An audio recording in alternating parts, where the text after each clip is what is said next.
Let's welcome our guest into the studio this hour. Our guest is a young man who wants to be the next Member of Parliament for Dagoretti North Constituency, Elijah Oenga. Good morning, Elijah.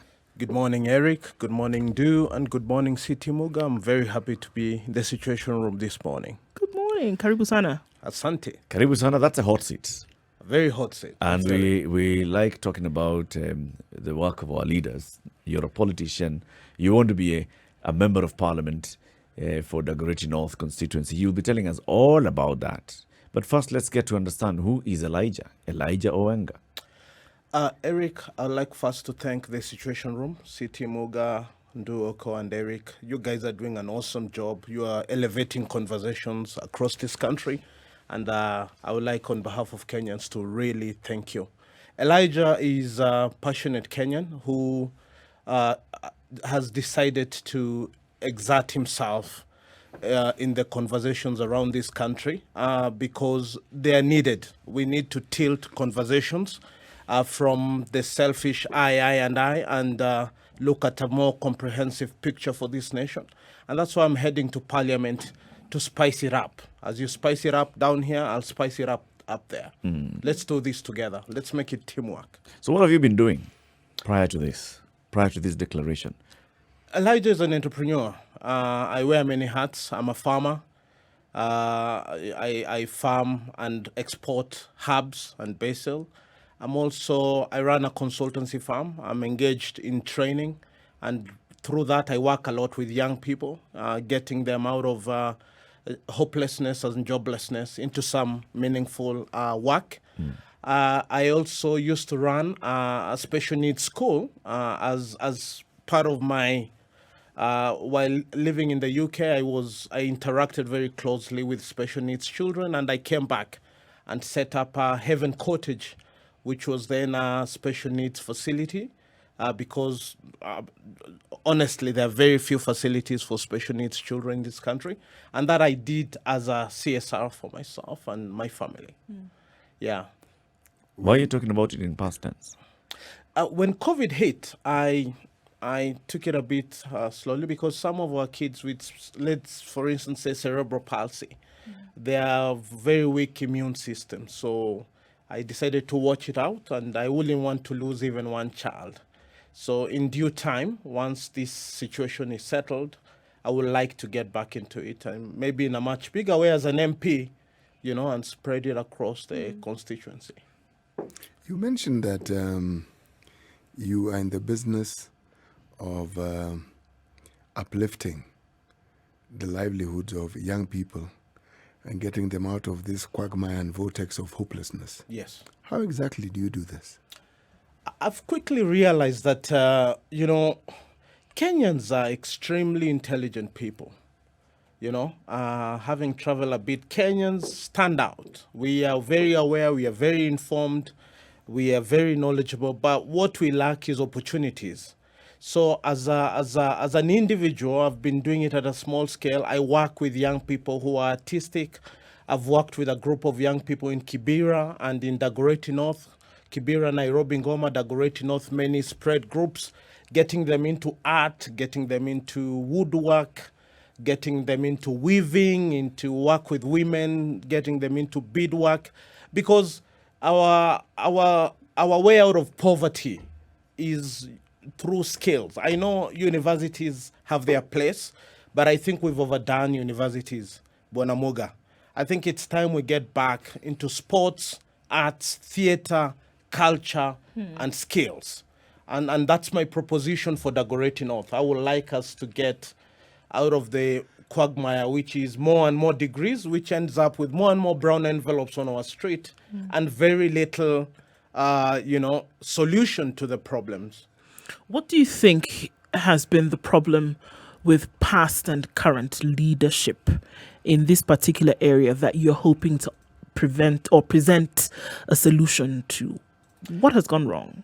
I think the last parliament has simply been an embarrassment. And I say this with a lot of humility. It's almost everyone was compliant. I mean, even the young people we sent to parliament, no credible, robust bill came out of it. So it's almost as if we get into parliament and there's a serum you're injected, means you become compliant. And I would like maybe to if Dagoretti North voters are listening this morning, I want you to send me to parliament to cause some good trouble, to really, I feel like the main issues of the day don't get to the table. Okay, now, you've actually just opened the door and we're going to help you walk right through it. I know you know how to do that, CT. It is true something happens when people get to parliament. But what we don't know is the antidote. You see, you keep saying, and you've said it repeatedly, it's like you're injected with something. Something definitely happens. There is a transformation. In fact, in some people, it's a transfiguration. It's not even a transformation. Okay? Let me put it out there that there is no guarantee that you will be different. True. Unless you are going to tell us how you will be different. Good point, City. But I would also like to counter that by saying, I think when you focus on what, and standing for elective positions is not easy. You give up a lot of comfort. You give up a lot of privacy. So it's not something anyone should be doing, for the sake of it. Secondly, I would like to propose that we only become complacent when we lose focus. I mean, our roads are bad. Our people, our young men are in drugs and crime. There is insecurity. Like today, you've just been sharing the story of a police officer. There are mental health issues to be dealt with. So this country actually needs patriots in parliament. And across Kenya, if you're listening, guys, help us choose credible leaders. And Moga is asking, how do you know that? I think look at someone's history. What has he been doing? The question Eric asked earlier. Where has somebody been? Where is his heart? So once we answer those questions, we cannot fully be sure. But then we start, look at the past election. The kind of people we've elected for governor and some position leave little to be desired of our voters also. So it is a balancing act between the voter and those who want to be elected for people to almost sign a pact of patriotism, as we head into these elections. Yeah. I hear also the call has been, and I say the call must be that these things as you say them, it's great and it's inspiring. Yep. One thing that you would want to do in Dagoretti, for example, one thing that you would like to change, and how you're going to bring that into place. The major issue in Dagoretti North is we have a bursting population of young energy with very little outlet, and that is a good thing and a very bad thing. It's almost like a tsunami if not handled well, but it's like water you can channel for hydropower if you handle it well, if you get the analogy. We need to really craft a way out of poverty, and that can only be done when young men and women are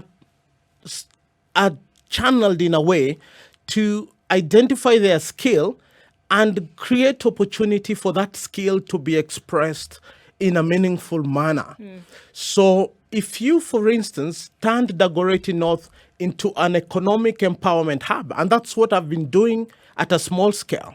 Now for me, it's to expand that which I've been doing. Maybe the next interview can be on location, where I can show some of the things I've been working on and expand this and have different hubs here and there. Number two, Dagoretti North has no stadium. So imagine all this energy with nowhere to take it. And remember I say the way out of poverty for Kenya is not in more universities. We must invest in skill, sports, theatre and entertainment. How? And for me, for instance... Specifically now for you, Dagoretti North, how? I mean, just give us examples of, so in this particular area, I want to put up what? A stadium in this place, or the skilling places. Where is this skill going to be acquired? Where is it going to be utilized? Give us the practicals of what exactly you want to do. Number one, I have a very robust manifesto, which I will kindly share with all of you. It has a credible plan and an outline on how to run everything I propose. So I'm already identifying, for instance, currently I'm running an ICT program.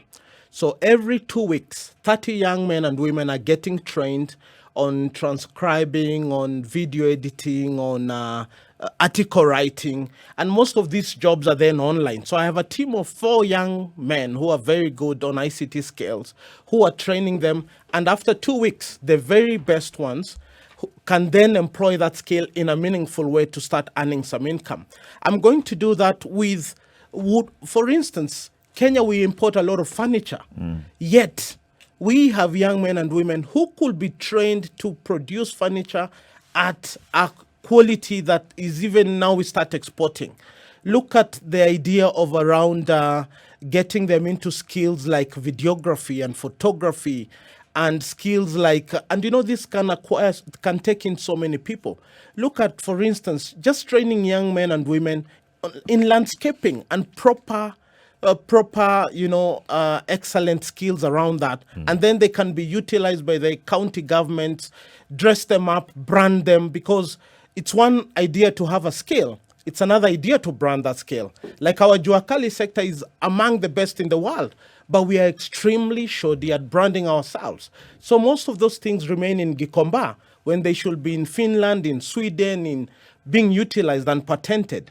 So we need to create innovation hubs, not just in Dagoretti North, but across this nation, because it is a pandemic. We keep talking about COVID, but the bigger pandemic, Eric, is that we have millions and millions of young people in our villages, in our constituencies, with no hope and no credible plan by the government to get them out of that hopelessness. So I will use Dagoretti North as a prototype and then create and craft a bill that I then push to Parliament of SGR proportions, pushing the government to put money in credible economic empowerment model that triggers conversations around innovation, around creativity, around scale. Elijah, you've mentioned innovation hubs a number of times. Yes. Now, paint for us a picture of an innovation hub that you want to set up in Dagoretti North. What it looks like, who it brings on board, and how it benefits the people. So an innovation hub is a center where young men and women are who would like to employ their hands in a skill come on board, and there are many different experts in different fields. For instance, let's say someone has an idea they want to explore. They then have a team there who they discuss with, and they're given the few things they need to transform their skill into something meaningful. For instance, I'm working with a young man called Humphrey. He has come up with some amazing thing, and all he needed from me was 3,000 shillings. I'm already talking to him how we can make that thing a little bit more branded to start saying where we could send it. And I think it's it's a magical light here and there which hotel industry could probably use. So I'm already doing these things at a personal level, but I would like as a head to Parliament to transform Dagoretti North in a way it becomes like a role model to other constituencies by inviting as many people, even a radio station. I'm thinking of a radio station where the things that we are doing across the constituency are then shared online, and more facilitators come on board. Eric, you could come in one time, speak to young people who are interested in radio, and we do this thing together. And maybe other constituencies can then borrow the idea of an innovation hub that cuts across cleaning scale. Cleaning is cleaning, but excellent cleaning will be identifiable. I could end up supplying the whole of Nairobi with the best cleaners and nannies just because I took time to train them, to help them communicate their skill, to teach them respect, to teach them how to hygiene skills, to brand them in excellent clothing and send them out to clean Nairobi. Elijah, you know what I hear you saying? Yes, sir. That you want to turn Dagoretti North into a blue-collar training hub where all the people who will be doing domestic work, all those who will be doing manual labor, and who have acquired some skill will come from. And yet, Dagoretti North, where does it begin? Where does it end? Let's start there. Dagoretti North has 5 wards. So there's begins from Uhuru Park up State House. You go towards Ngong Road. You go down Naivasha Road. You come back into Kawangware, Kabiro, Gatina, almost towards Wayaki. That side, it curves. Yes, and in between, what do you have? You have two extreme sides. You have a very affluent side, and then you have an extremely disadvantaged side. Yeah, 3 wards, Gatina, Kabiro, and Kawangware, are quite disadvantaged. Then you have 2 wards, Kilimani and Kileleshwa, which are quite affluent. Right. Now tell me, when people campaign and talk about Dagoretti North, they only seem to be talking about the disadvantaged part of Dagoretti North. Is that not so? If you listen to me carefully, I'm creating a skill from this side to support this other side. No, you're not. Yeah. You're talking about a possibility, but if you were talking about creating a skill, we would have heard how you expect to bring in this so-called affluent relatives of this particular constituency into this conversation about how they can help with your vision for the part of this particular constituency who are disadvantaged. Bonamoga, you are very right. Once you create a skill set, the consumption then in my constituency is then Kilimani, Kileleshwa. That's the consumption side. And I know we struggle with certain, the roads are, especially when it's rain, the drainage systems and all this. So we would like to utilize the skills available in the other parts of the constituency to support the whole. I'm even planning, like in Rwanda style, a monthly cleanup ward by ward, because honestly, we cannot have so many young people in our streets and don't think of or even dream. So allow me dream, Moga, and dream wildly, because I've dreamt before and things have happened. As a student leader at Baraton University, I started a Somesha Fund, which until today has really supported a number of young people. And when I started, it looked like, it was impossible to do it. So some of these things, you start with a dream and really be confident about your dream, and you'll carry people along with you. You'll find international donors coming in to support some of these programs, because the CDF kitty, sometimes it's not enough to run all of these things that we are talking about. Actually, what I'm talking about is utilizing a resource that already exists. Yes. There are 149,000 voters Yes. in your... Yes. Now, the percentage of voters who come from Kilimani and Lavington are not even a third of the voter population in your constituency. I would like to disabuse that. There are so many, only that they don't get out to vote. No. Actually, there are not that many. Because, statistically speaking, the largest population of inhabitants in this country tend to live in either settlements that are not formal, or they live in what one may derogatorily refer to as low-rent districts. That's where the majority of the people live. Because if you look, say, for instance, at a plot, 50 by 50, 50 by 80 plot, where some people put up a block of flats, you'll find maybe 4 stories, families, people living there. Now, in the affluent areas, that 3 times that size of plot, you'll have 1 family living in it. 3 times that. My friend, Kilimani, have you seen Kilimani of late? More than. It's going 20 floors up. I have.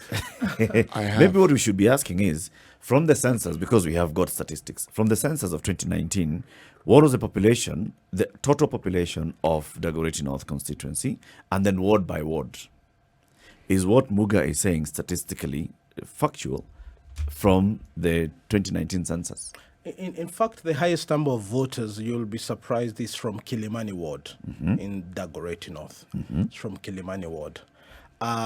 The only thing that comes into play is that some of these voters are actually from the other. It's gerrymandering, people have been brought this side to vote. People don't live in Kilimani, yes, but they vote in Kilimani. Yes, but you also find that there are a lot of votes because the middle class conundrum is, how will this election help me? There's a lot of laissez-faire attitude from the middle class in this country, and that's why we're in a mess.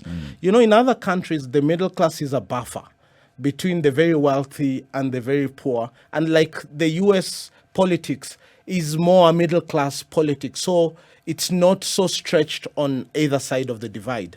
But in our country, it's almost as if the middle class has pulled itself out of the conversation totally. And that's why you find a lot of politicians. Our middle class is known to tweet and twerk, unfortunately. There is very little conversation from that area, unless Sitimuga tells me different. Well, it's not supported by what you've just said. Kilimani has the highest number of voters in Dagoretti North. But I already qualified it that most of those voters are from. How many are from outside?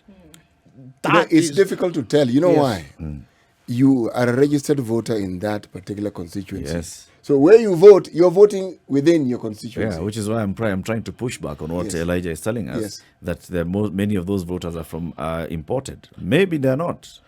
Maybe there are people who don't necessarily live there, but they work there on a daily basis.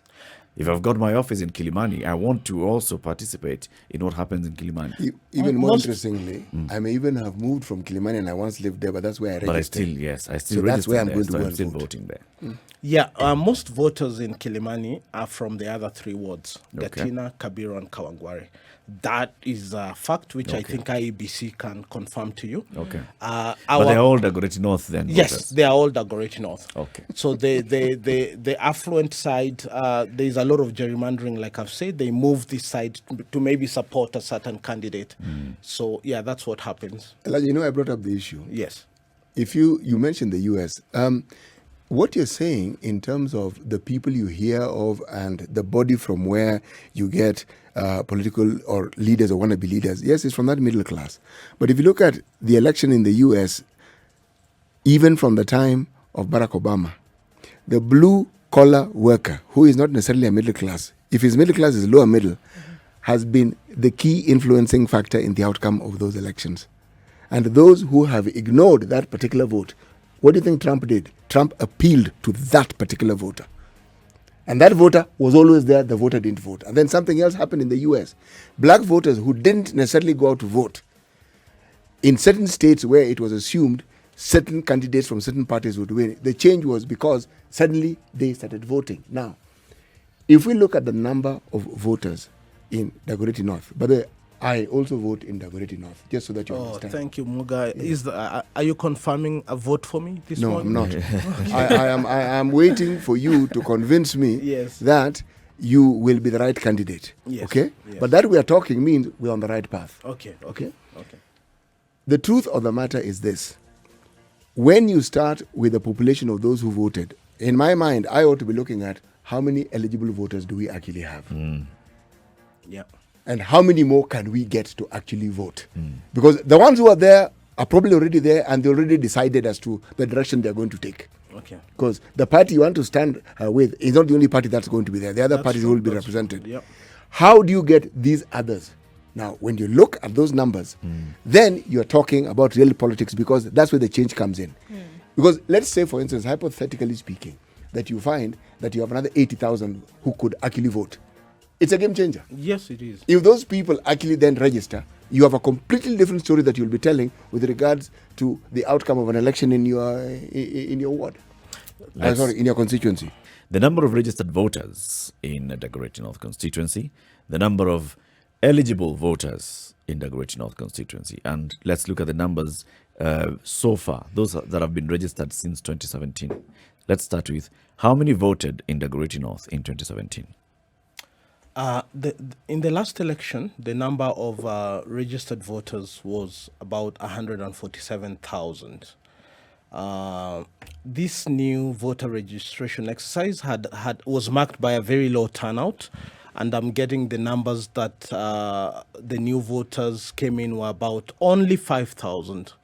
And I would like to encourage anyone listening out there, if you're in Dagoretti North and you haven't yet registered to be a voter, kindly get out there. The IBC exercise is still ongoing and get yourself registered. Of the 147,000 who were registered to vote, how many actually turned up to vote? That was about 84,000 that turned out to vote. And you can see that was about almost just about half, above half. Yes. About 60% Yeah. of the registered voters. Yes. Why do you think 40% did not turn up to vote?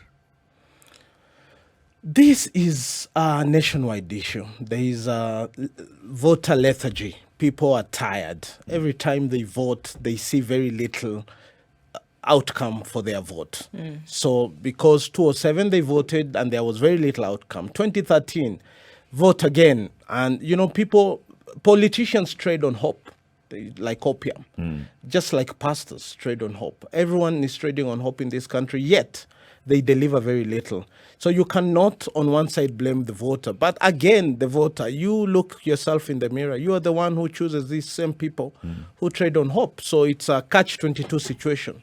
On one side, we elect leaders who do very little, and then they create voter apathy over time because very little to show for the vote. But do you think that there has been this conversation or an adequate conversation about the outcomes of not voting? Because when you don't vote, you're also voting in the very people you probably don't want. There's a gap on civic education, Muga. People, there needs to be a lot of civic education because there are countries like Singapore, because of a vote, transformed the whole nation incredibly. So we need to keep looking out for good leaders. But again, the idea of the handout, people come, they trade on hope, give handouts. So these conversations are not had adequately because there is an incentive that is, which then blocks the actual conversation from taking place. But Elijah, we actually don't have any statistical evidence that shows that money dished out actually determines outcomes to a significant degree. There are cases where you'll be told so-and-so outspent the other person. But there are other things that were actually inherent in that situation that are not brought out. The money played a part, yes, but it isn't the only thing that played a part. So handouts, yes, people receive them with gusto. It's like, look at the crowds that come for rallies, all right? Just look at those crowds. Yeah. If you assume that they represent actual live voters who have an ID and a card and can vote, then it's a game changer. But do you know what percentage of the people you actually see there, how many of them actually... Let's not even talk about whether they have a card or not. How many of them actually vote? I would like to also mention, Bonamuga, that voters today, you have to pay a listening tax. They have almost resigned themselves to fate that, okay, these politicians just show up, lie to us, and that's what I'm going against the tide, because I'm trying to tell them, listen, there is actually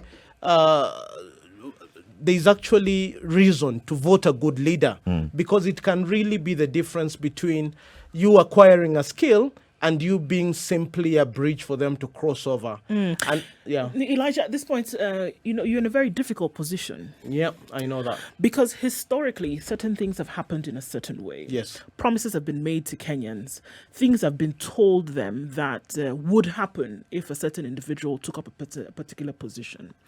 Unfortunately, in the majority of these cases, these things did not happen. Enter such an individual as yourself and others around the country who are then hoping for a vote in the near future. So, in as much as you're trying to convince Kenyans of what you will do, you must also convince them that taking this position will be different in terms of results from what they have seen before. So you're trying to undo a truth, a reality for them in their minds, while trying to convince them that you are the person who is going to bring about change. So it's very difficult for you where you stand today because you have two jobs to do at the same time. Very, very true, Ndu. And it's not just me. I'm not here to be very selfish and say it's me who will do all this. No. I'm telling Kenyans, wherever you are, there are good leaders out there. You just don't give them a chance. Listen and weigh the leaders who come your way, whether you're in Lekichogio, whether you're in Lodwa, whether you're in Taita, whether you're in Dagoretti North. Listen to everybody. Where have they been? What do they do? Where is their heart? Where is their mind? Do this sifting because Kenya needs a different kind of... Look at all the youthful MPs were elected last time. I'm not here to rate them, but I can say for sure the SGR, I have no problem with the SGR. It's taken a lot of money that, in my opinion, if I were in that parliament, I would have requested that that money is put to different use, and then from the tax from, you see, if we put money in our young people, then help them create commercial entities, make the way entry. Like right now, a young guy, 18, 20, faces the same hurdles as a 60-year-old experienced businessman trying to get into business. It is awkward. It is an absurdity. It is obscene. It should be easier, right? It's a reality. It's obscene. So it should be much easier. We need to borrow from other countries that have really brought in a lot of people. If entrepreneurship has to be a reality, business is difficult. Anyone talking and saying it is easy, the things you speak about, they are all true. A youth fund, where's the fund? All these things.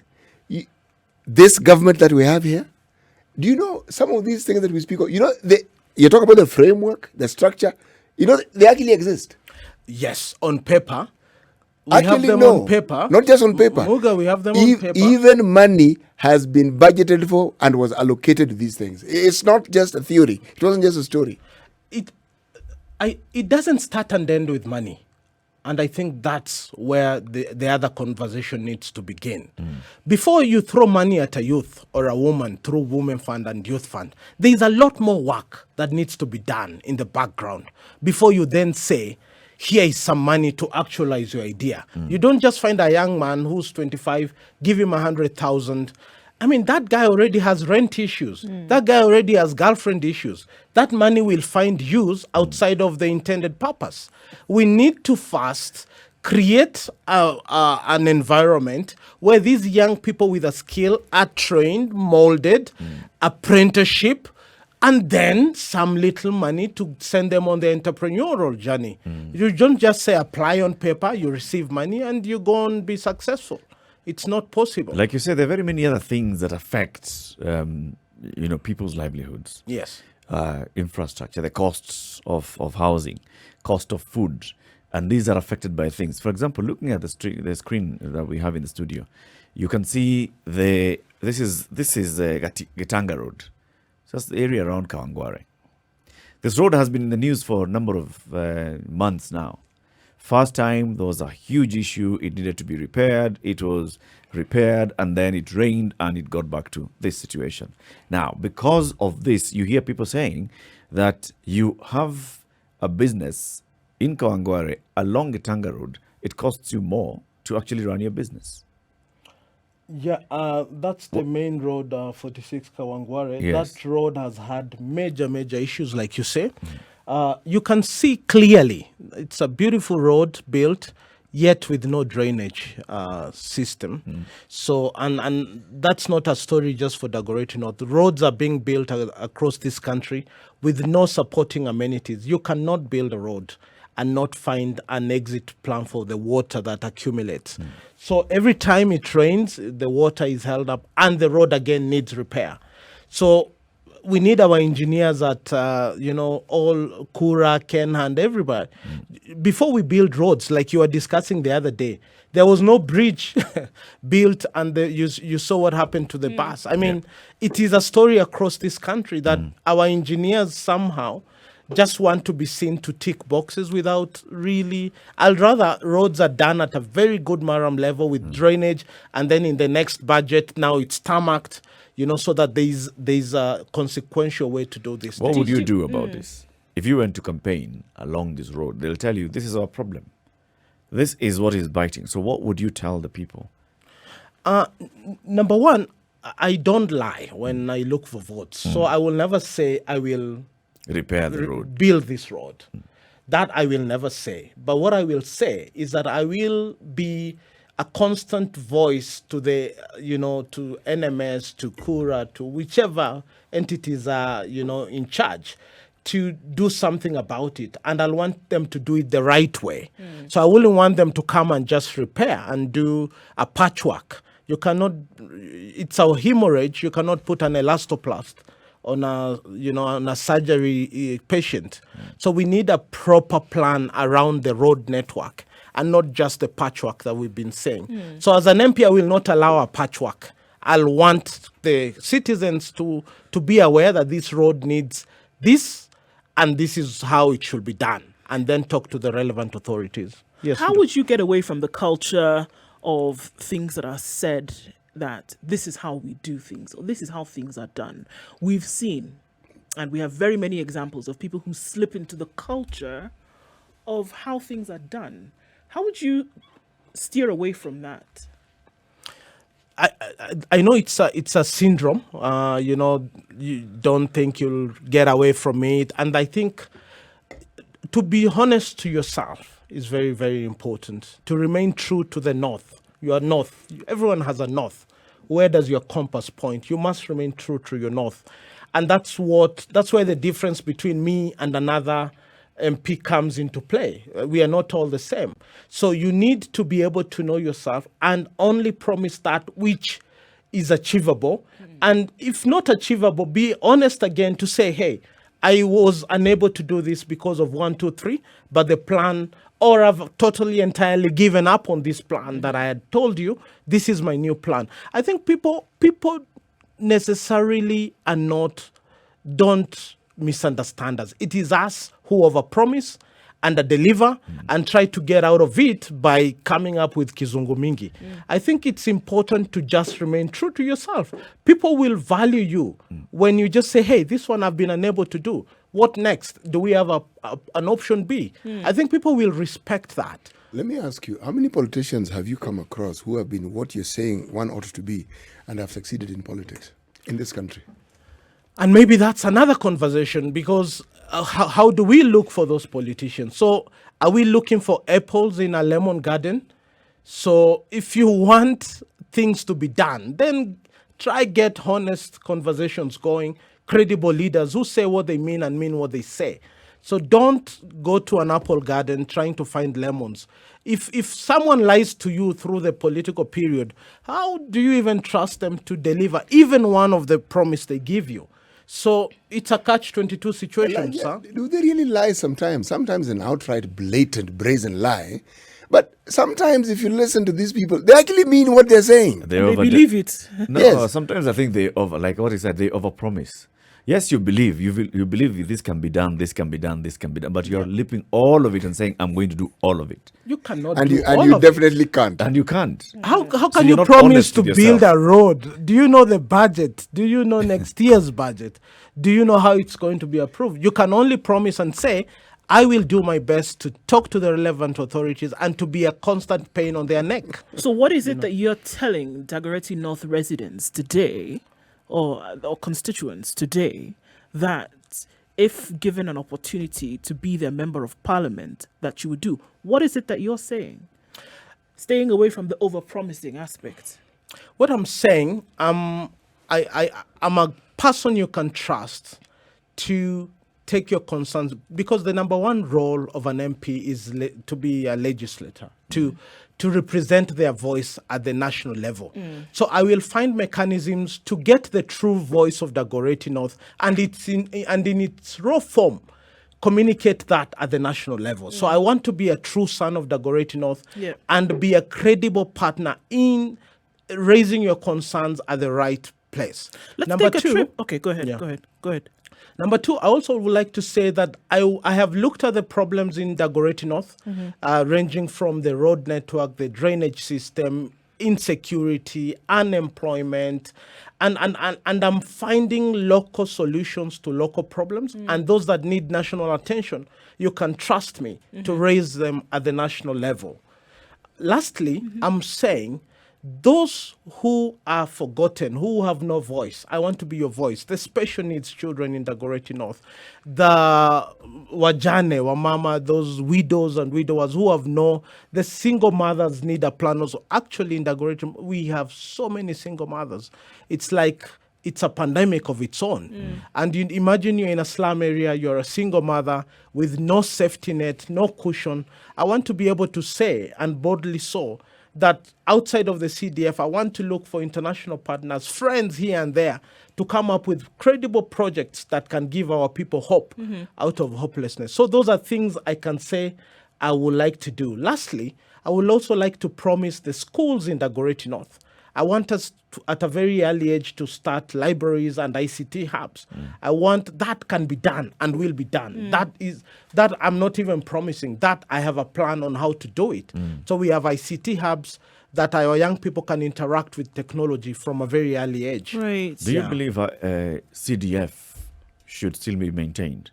That members of parliament should have access to the national government CDF? If devolution was to work perfectly, as an MP, then we don't need CDF. But you know that devolution doesn't reach everywhere. And there are some issues that an MP faces, and the CDF kitty comes in very handy. But the day devolution works, it's clean, it's corruption-free, we will only need to channel money through the national government and through devolution. But as it now stands, I think a good MP needs a kitty to run one or two things. Like the bursary fund is, at a constituency level, you are able to pick out. For instance, my bursary proposal is to ensure that all the orphans are in the front line. And I'm also trying to say, when giving out bursary, I don't want to know your second name, because tribalism, again, is a big problem. Ukabila na umaskini are Siamese twins. So for me, I just want to know orphans, and I have a system in place where the most needy are the first in line, and then as we go down the queue. If we take a quick trip down memory, or rather into the future, 5 years from now, and let's say that you actually did get this position, and there are certain things that you were to be granted a scorecard on, what do you think should happen if you didn't meet the declarations that you're making at this point? That's a very good question, and I was hoping my voters can be brought online 5 years from now, and it should not be me sitting here, because I don't want to mark my own exam. That will be unfair. So maybe in 5 years you can call 1 or 2, 3 voters to discuss that. But today, I can say this.